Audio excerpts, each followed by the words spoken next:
Hello बच्चों, let's read the question.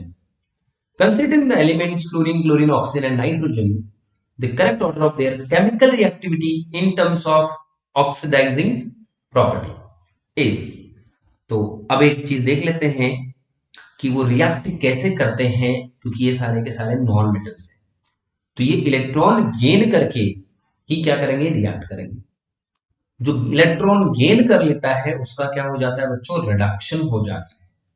और जो सेल्फ रिड्यूस होता है वो दूसरों को क्या करता है, ऑक्सीडाइज करता है, इसलिए उसकी ऑक्सीडाइजिंग प्रॉपर्टी होती है.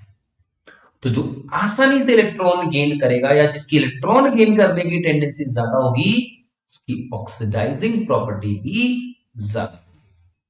तो ऑक्सीडाइजिंग प्रॉपर्टी में केवल इलेक्ट्रॉन गेन एंथैल्पी का भी रोल नहीं रहता है, उसमें उनकी जो हाइड्रेशन एनर्जी होती है उनका भी रोल होता है. तो इसलिए उसके बेसिस पर अगर हम ये देखें तो इन जनरल अगर एक सेम पीरियड की बात करें तो हमारे सामने कौन कौन से एलिमेंट्स हैं, नाइट्रोजन है, ऑक्सीजन है, फ्लोरीन है. तो बेसिकली इलेक्ट्रॉन की एंथैल्पी से काफी हद तक हमें पता चल जाता है. तो इलेक्ट्रॉन की एंथैल्पी क्या हो रही है, बढ़ रही है. तो ऑक्सीडाइजिंग प्रॉपर्टी भी क्या हो रही है, बढ़ रही है.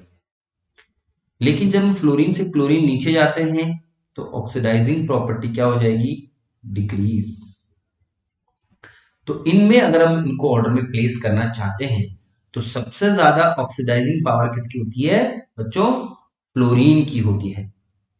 फ्लोरीन के बाद में अगर हम बात करें ऑक्सीजन और क्लोरीन में, तो बच्चों ये याद रखना है, डेटाबेस है कि ऑक्सीजन का जो ऑक्सीडाइजिंग प्रॉपर्टी है वो क्लोरीन से ज्यादा होता है और सबसे कम नाइट्रोजन का होता है, क्योंकि नाइट्रोजन के लिए इलेक्ट्रॉन की एंथैल्पी पॉजिटिव होती है, इसलिए उसकी ऑक्सीडाइजिंग प्रॉपर्टी सबसे कम होती है.